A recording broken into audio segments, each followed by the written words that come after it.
Hi, I'm Laura McMahon-Higgins, Managing Partner of Questamon Legal.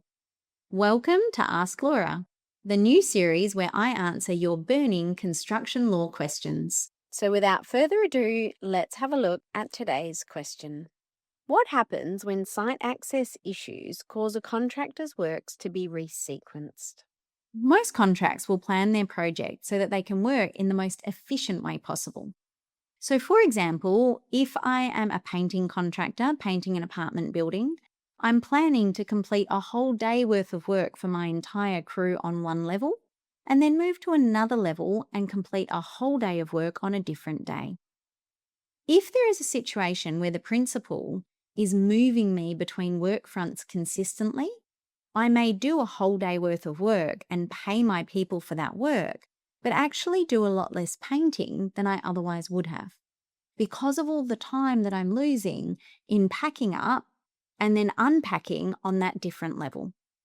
In other words, we're talking about the idea of continuity of work fronts. Now, this doesn't just affect vertical work fronts, it also affects linear work fronts. For example, piling contractors. If I'm constructing a power line, I've got my piling machine and I plan to do a pile, move on. Pile, move on. Pile, move on. That is a cost-effective way to perform the work. If, though, you are having issues with your trenching and your cable lay, and you want me to do a pile here, then move over here, do a pile, then move back, do one over here, I'm going to experience a lot of time which is unproductive. So if you are a contractor and you're constantly being moved around within the site, are you entitled to claim any additional compensation for the fact that the work you are carrying out is not as productive as the work that you planned to carry out? Now, this will depend on whether or not your contract has a provision in it that guarantees you continuity of access to workfront. This provision is bespoke. It won't appear in a standard AS 2124 or 4000.